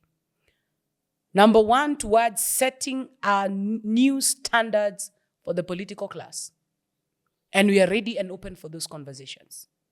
And that is why I told you, as the party will look into who are we bringing on board into parliament, and we check the excesses of power given to political parties, such that if today the Honorable Gathoni wa Mushomba stands and challenges status quo about how we are doing things within our movement, it should be treated as an outcast. We allow people to express their freedoms and air out their grievances. And that's what we call democracy. We may not agree on everything, but we need to agree on essentials and agree on issues that are affecting us directly as Kenyans. And therefore, if you're there, and you know very well how our constitution is, you need to form a political party. You need a party on your way to parliament or via as an independent person. I doubt, maybe we'll do our homework with Kenodia Fanyamambo and my good friend Sarah here to check whether there's a possibility of a president to run as an independent candidate. But I will tell you, you have to have a political party, which eventually you become the party leader, and your deputy party leader automatically becomes your deputy. And therefore, I would say these things, that they have a way that it really confines us into politics. But we are launching a party that will allow us to have conversation and public discourse outside politics. People are tired of this nonsense. And outside politics, what's the vision for Kenya, for this party, as a country? The vision for this Kenya, number one, is to protect our 2010 constitution. The freedoms, constitutional rights. All these things you're seeing, we're talking about corruption and what. Not that they are not clearly spelled in the constitution. Leadership, integrity, all these things, they are into the constitution. But we need a firm leadership and a firm regime that have all clear intents and right intentions to implement the constitution and obey the rule of law, respect democracy. And therefore, we are asking Kenyans to give us a chance, again, to have a conversation, discourse that will allow us to package our political parties to be formidable as we see in the United States of America and other thriving nations, to put our people first before political parties, and put issue-based issues ahead of the empty rhetoric that we always trade in every political party. And therefore, I would say that out of Rigathi's impeachment, out of I, through yours truly, Cate Waruguru, being conned by William Ruto,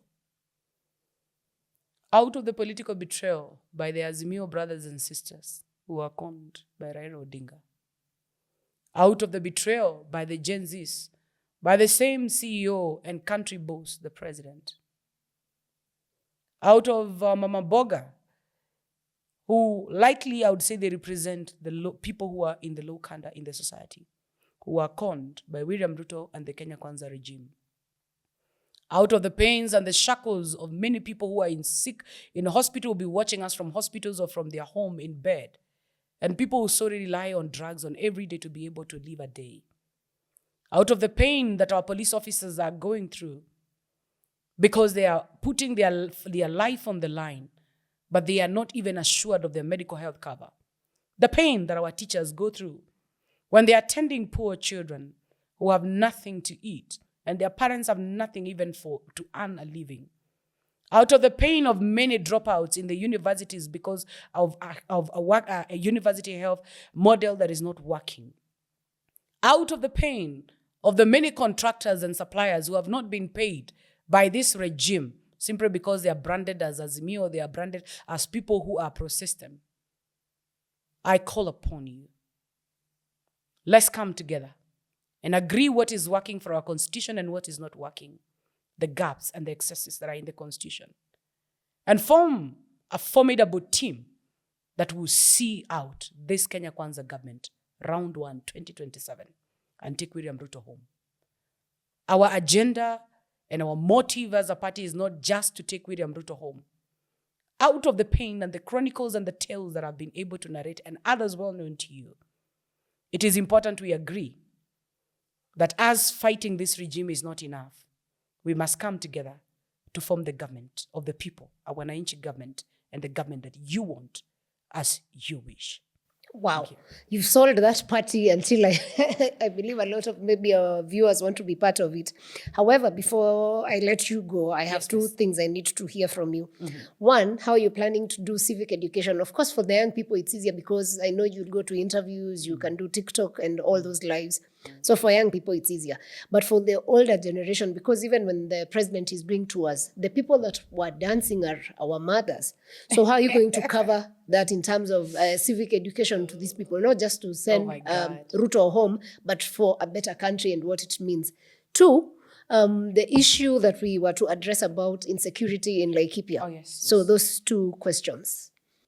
I'll start with the issue of our mothers and our parents, who mostly they will be speaking vernacular, and they rely on our media houses that are airing news and all this coverage on Kikuyu and others, depending with which community you come from. I agree, Sarah, we have to be intentional and very strategic about civic education. I want to believe the mothers you saw, the Nyakenywa, wearing those traditional clothes and singing for the president. They were there for business. They were earning a living for that day. However, I've listened to so many people, including one great man called Professor Herman Manyora. He called me and asked me, Kate, what are you thinking about your grannies and your mothers who are dancing for this regime? And then in the evening, they go home, they have hypertension, they have diabetes. And by the way, we used to get diabetes management and a bit of this mainstream maneno za magonjwa medication from the US government. Now Donald Trump have said American first. Don't they mind that the reason why they are not able to take care of their health and manage their health better is this very man they are dancing for? And I realized the world is so corrupt.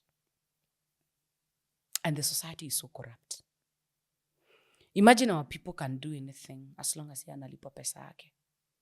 And by the way, utamwambia asiende kusing Nyakenywa, they do what? Na wana kazi ya kufanya. That means also they can be paid to vote for someone. The number one motivator around money and poor economy and a government that is run down becomes a motivator of people just willingly accepting to become slaves. And therefore, not only civic education, we need to be intentional and do civic education even in our mother tongue. Speak the language of Mwananchi. If they speak Bukusu, we'll speak to them in Bukusu. To make them understand, a government cannot steal in the night, crash down NHIF, and then in the morning, they come, unaambiwa uvae marinda zako, you go sing for them, telling them how you want them, clapping for them and telling them, William Ruto pandisha bendera tena uendelee kuongoza taifa la Kenya. And therefore, we have a very serious media and publicity team led by distinguished men and women who are seasoned. And I really honor what I see the Honorable Martha Wangari Karua do, party leader. She's been doing civic education in and out of season. And so is PLO Lumumba. But we need to bring it closer home. And Rigathi Gachagua, when you see him say, nasikiliza ground, naongea lugha ya mwananchi, that man is doing civic education. But the question here is, and I know you love science and data, then how certain are we that these injections we are making and the language we are speaking to these people, they are able to relate with it and they don't take it as politics? Because when they say it's politics, ni siasa, they will say, oh, he's not a bad man. After all, alinipatia 1,000. And therefore, I call upon us all of us across ages. Politics is not dirty. And I love what the church is doing. They've taken up their space and they've stood tall. And How is your speaking leader feeling as about is. it? No, we are okay. We don't have a problem. But though, if anything, Rigathi Gachagua was attacked. They almost killed or assassinated him at Mwiki Church at Kasarani. If today I enter into an ACK church and the Archbishop Jackson Olisapit says, just stand and wave, I'm okay. Because if anything, I have said the mask William Ruto wore as a biblical Moses and a born-again man and a man who is from heavens to earth to come and save us as our Redeemer. He used the church platform. And therefore, although we are in churches, we have to be very careful. Lest we would turn these churches as another platform to come and lie. You know what happens? For example, my mother-in-law is a Catholic and a staunch Catholic. She tells me in Swahili, mimi mufea akiniambia kitu na anipatie mwelekeo wa kitu fulani, itakuwa ngumu sana kukusikiliza mtoto yangu kwa sababu wewe ni mtu ya siasa, lakini father ni mtu ya Mungu. And so what they hear from the pulpit, our mothers, they take it as gospel truth. And therefore, any politician who want to use that karut, this time, tuko macho wazi. That is why you see Gen Zs have been clear saying, if then we cannot get university funding model and be able to access help on time, and we get a sufficient and adequate money timely, then don't tell us you're taking 20 million to a certain pastor to go build a church. It is never any emergency that churches should be doing. We are the only nation in Kenya where we are building churches, mega churches, with fat bank accounts, and your people are rotting in poverty. Schools cannot be built. Hospitals cannot be built. People cannot go to university. Kiosks are being closed by KRA kwa sababu ya ushuru. Lakini makanisa imejengwa. And check, makanisa sana sana inajengwa Mlima Kenya. That is the only place you see a dispensary and a health center that doesn't work. But there is a mega church there. Anyway, that's a story for another day. But let me get back again to the question of insecurity in Laikipia and say that we made a few steps and strides towards political, what you call security stability in Laikipia in the regime of Uhuru too. And he gave us a new division called Kirima Division. And extensively, we've been able as women leaders to be able to talk to our communities to coexist. I've told you my community, those who come from my community who are Kikuyus, we've stopped keeping livestock. Livestock, by that I mean mifugo wa ng'ombe na mbuzi. We've now adopted a model of keeping pigs because a pig, huwezi piga ng'ombe, unaweza kimbiza ng'ombe once you steal from my yard, lakini utabeba nguruwe. Nguruwe watu wengi hawataki kukua associated nazo. But then again, there were initiatives towards doing security roads and reconstructions of public schools that have been destroyed. And so I have seen a bit of it implemented by this regime. But the conversation around us getting a permanent fix and closure towards the issues of banditry, it has a political inclination and it has a business inclination. Do you know, when did you last eat your beef? I love my kanyama. I love mbuzi. I am on Lent. You're on Lent. I know you're not. But the last time you checked, how much is a kg ya ng'ombe? 600. 7. A kg, right? How much is a liter of petrol? 173 point something. Do you realize meat is much more expensive and it's much more attractive and fast selling than fuel? That tells you something. The beef industry and the cartels who are in the Rift Valley. Na wale wanakimbiza wazazi wetu usiku na mchana, ripping our daughters, torching houses in search of pasture, in search of water. They're in a bigger business more than the oil and gas. It's not a priority that I need a car. I need to fuel my car. All I need is my kerosene and my mushuma and life survives. By any other human being, once in a while, you need to treat yourself and you get your kg of beef. Have you ever asked yourself, hizi nyama zote tunakutana nazo kwa butchery? At least we know, if you want coffee, you can go to KPCU. If you want tea, there is Kenya Tea Development Authority. If you want pyrethrum, you know where to go. If you want milk, you can go to KCC. Have you ever asked yourself, biashara ya ng'ombe inaenda aje? We have Kenya Meat Commission, which is now under the Ministry of Defense. The Ministry of Defense does not interact or do business with the members of the public. Kwa hivyo Kenya Meat Commission, it buys nyama from the farmers na iko under direct supervision and is also like a saga under the Ministry of Defense. Ushaijiuliza hizi ng'ombe zote zinatoka wapi? Northeastern Ni akina nani? No, even the people are doing it. Seriously, Rift Valley, they're doing it. Laikipia is, tuko na wanyama wengi sana. Go to Baringo, go to Isiolo, go to Marsabit. I mean, all these areas, even this Meru you are seeing here, even Wakamba in the eastern region, they are doing a lot of cattle. Have you ever asked yourself, do we have control and regulation of our livestock? I mean, the president tried the other day, and it was a big deal. Don't mix issues of vaccination. That's all hogwash conversation. I told you that man is a con man. If you hear him talk about vaccination, just know he already has the vaccines. Ziko kwa code room. Anagoja mumpe ruhusa. Afanye biashara, akule faida yake. Ule ni mtu ya faida, ako biashara. But I'm asking you a question. The control of our livestock, our ability of a farmer in Laikipia, not only to mark and do the ear notch for your livestock, the security of their livestock, it is their business. When their livestock zimepotea na zimeibiwa, a cow is not a needle. Ng'ombe si sindano. At you tell me, my friend Honorable Saya Atema, who is my good friend from Laikipia North, his livestock, 300 of them, ziliibiwa, uniambie ni sindano, that you are not able to see where these cattle are. Na ziko kwa milima na mabonde. There is a whole chain. I'll come next time we discuss a whole chain between people who are spies within our villages, who know Mama Kamau akona ng'ombe ngapi, akona buzi ngapi, and they know when they come strike in your homestead, how many of them they will carry. Is a whole network, those who escort that cattle, a whole network who are the transporters of those cattle, and a whole network of how that ng'ombe or buzi will find its market all the way to Kiamaiko or come to Nairobi or go to the other parts of Kenya. And therefore, it's a whole black market chain. And so, cattle rustling and banditry is fueled by black market. Is fueled by what I call the meat cartel.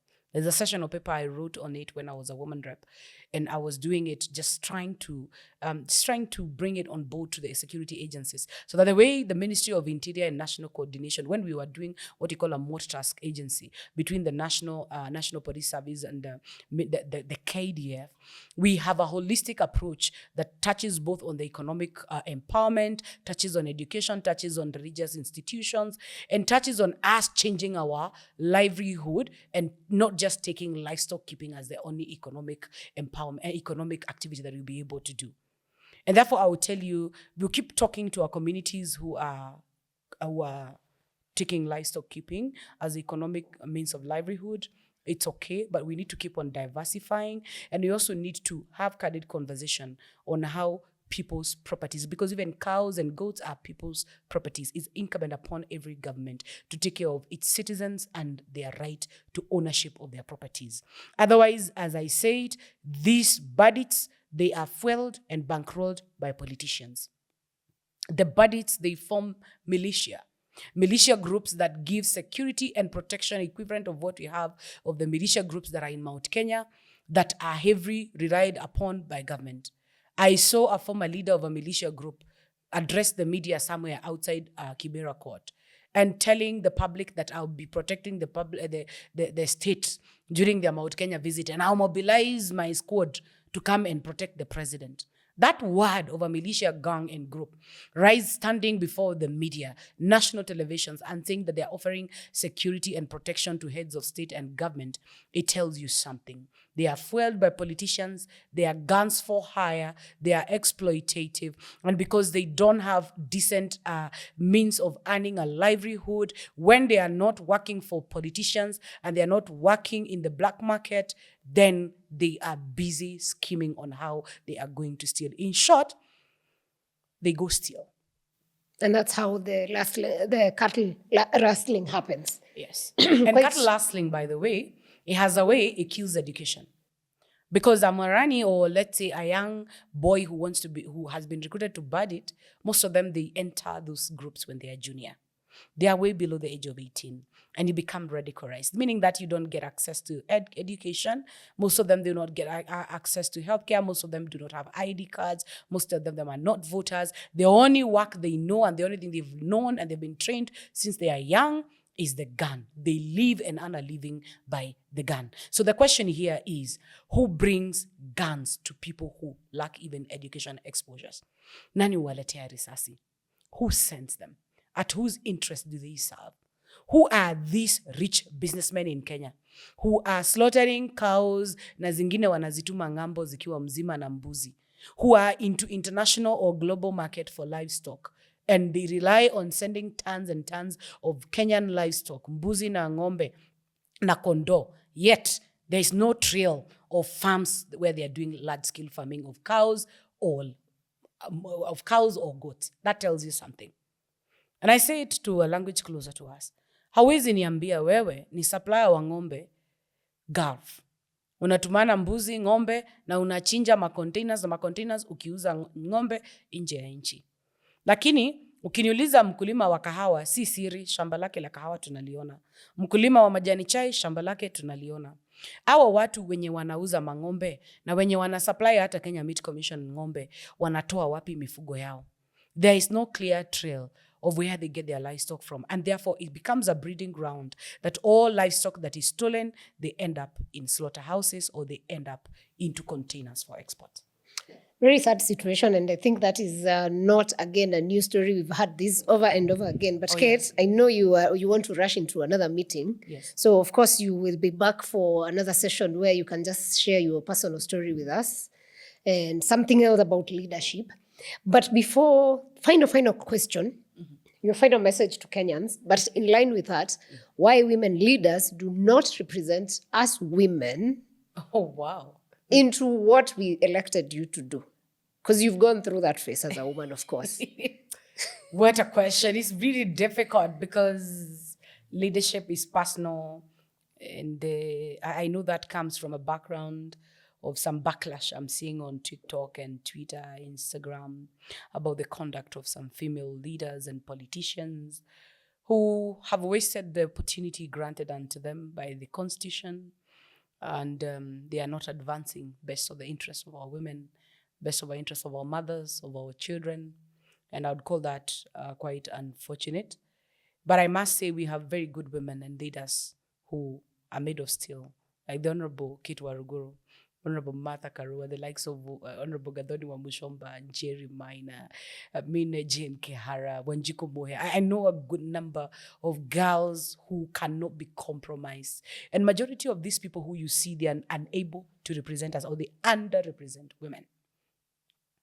Their problem is not that they've not been to school. I know one who is a socialite, who is actually a lawyer. But they will say nothing to do with law or help advance the interests of the public in parliament by creation of legislation or by representation. Why? It's because the moment you enter a party that is led by a mediocre, led by a grad master who is a ruler and a dictator, you leave your brain outside parliament. When you enter into parliament, yours is to say, Mr. Speaker, I vote yes. And therefore, if the grad master is not giving them direction in regards to how they behave themselves in public, they will just do anything. So bottom line is, we have good leaders who win elections, they go to parliament, but then they become something else. Why? It's because when you enter there, you realize it's not a world of your own. There are many other players that influence how you think and how you make decisions. And therefore, I'll continue advocating good women we have out there, aspirants who are vying for positions. Please give them a chance. Do not fight them by their color. Don't fight them by their marital status. Don't fight them walizaliwa wapi, wameolewa wapi. By the way, I keep saying these are double standards. I've never seen you ask, like we have the current president. He is from Uasin Gishu. He's married from I think, Western Kenya. Yeah? Rigathi Gachagua is from Nyeri, His Excellency. He's married from Murang'a. You don't ask them, where were you born, where you're married. If anything, you people, you're just okay with men. But you set the standard too strict and too high for our women. And finally, I'll call upon all women, young girls, our mothers and everybody. Na niongee kwa lugha ya taifa. Tafadhali, kitu inaitwa chuki ya mwanamke kwa mwanamke. Hakuna kitu kama hiyo. Chuki ya mwanamke kwa mwanamke inakujanga when people are competing on very personal issues, especially matters to do with limited resources like husbands, at work, small competition here and there. But I'll tell you, there's nothing like a she hating she. This is a propaganda campaign run by men to make sure that you, as the majority voter, as women, you don't advance majority of women into the places of leadership. And therefore, if they come to tell you, ule mwanamke ni mbaya, anaringa, anafanya nini, ask them for the male version of the same. I pray that we start promoting our women and giving them opportunities to lead us. And therefore, the Chief Justice, Martha Koome, as much as she's not a politician and she is the president of judiciary, you not touch that woman and women go quiet. Otherwise, I'll keep saying women, those of us who are in places of honor and leadership, let's remain role models and let's do the best that would make our women feel good and proud as we continue fighting for space, for safer spaces. May I note with a lot of concern that the US has not been able to produce a woman president.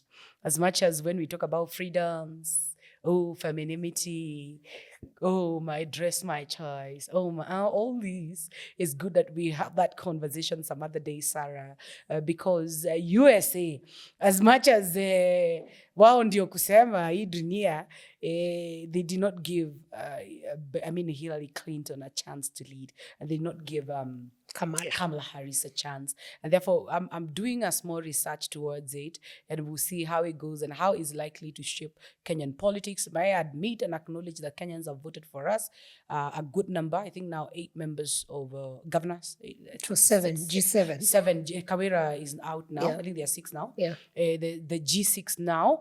And we only hope that you increase the number of women, and we only hope that you get more women as legislators and as members of the county assembly.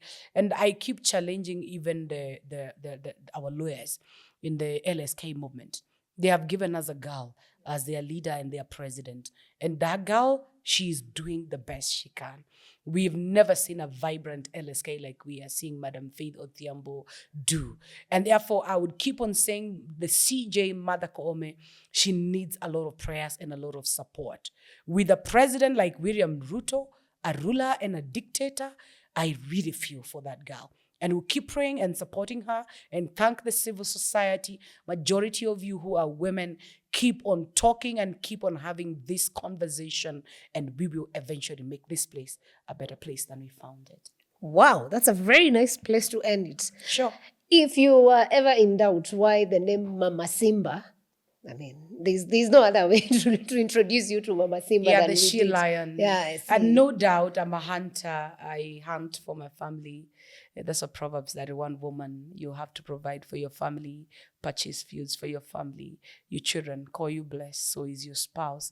And therefore, there's no room for us to be called slave queens anymore, giving us those bad names like gold diggers. We are the gold ourselves. Well, yes, she said it. No other better words to end you than what Kate has said.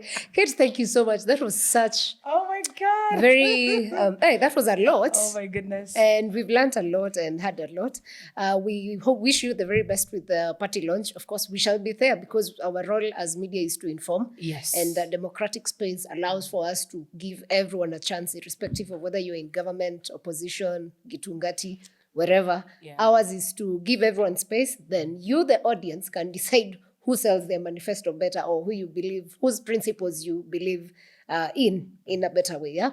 So thank you for... So the voice you hear next after this from the Itungatis and from those of us who are affiliated to the political party subscription I come from will be one gentleman, and the next voice will be that of Wamunyoro himself, the truthful man. Guys, you heard it from the top leadership of the party. We're going to be dropping bombshells from the Alfa House. Yes, and by the way, that's going to be a live show for sure. Fantastic. Kate, thank you for making that happen. We appreciate it so much. Yeah, thank you for coming. It's going to be happening. Thank you for you making this place a safe house, an innovation hub for the young people. I look forward to the dance. We're going to break the dance. All right. See you. Let's go dance.